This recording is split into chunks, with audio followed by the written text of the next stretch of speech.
ఈ ఫోటో చూడండి. రోజా బాగా బ్రతికిన రోజుల్లో చంద్రబాబు నాయుడు గారిని అరెస్ట్ చేసి జైల్లో పెట్టినప్పుడు తన ఇంట్లో డాన్స్ చేస్తూ సెలబ్రేట్ చేసుకుంటున్నప్పటి సన్నివేశం అన్నమాట ఇది.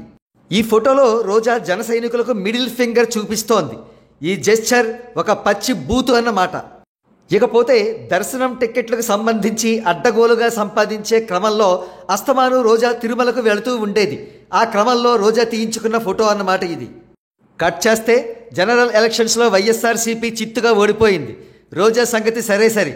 అయితే తన ఓటమికి వెక్కి వెక్కి ఏడవడం వల్ల 60 ఏళ్ల రోజా చర్మంలో ముడతలు తేరి ముసలితనం కొట్టొచ్చినట్టు కనబడుతోంది.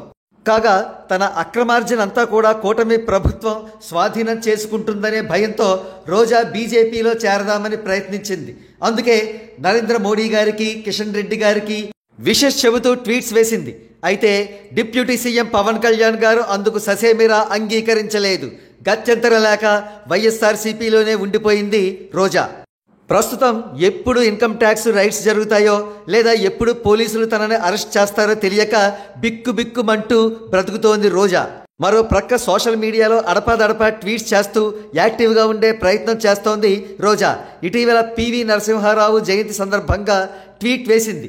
అయితే రోజా ట్వీట్కు ప్రతిస్పందిద్దామని ఆవిడ ఫాలోవర్స్ ప్రయత్నించగా రోజా కామెంట్స్ బాక్స్ మూసుకు కూర్చుంది. ఇంత భయమా అని వాళ్ళు ఆశ్చర్యపోయారు. అదేవిధంగా అల్లూరు సీతారామరాజు గారి జయంతి సందర్భంగా కూడా ఒక ట్వీట్ వేసింది రోజా. అలా రోజా ట్వీట్ వేసినందుకు కామెంట్ ద్వారా అభినందిద్దామనుకుంటే ఆ కామెంట్స్ బాక్స్ కూడా మూసుకు కూర్చుంది రోజా. దానా దీనా చెప్పొచ్చేది ఏమిటంటే రోజా నిరంతరం భయంతో చస్తూ బ్రతుకుతూ బిక్కుమంటూ నీచ నికృష్టమైన జీవితం గడుపుతోంది.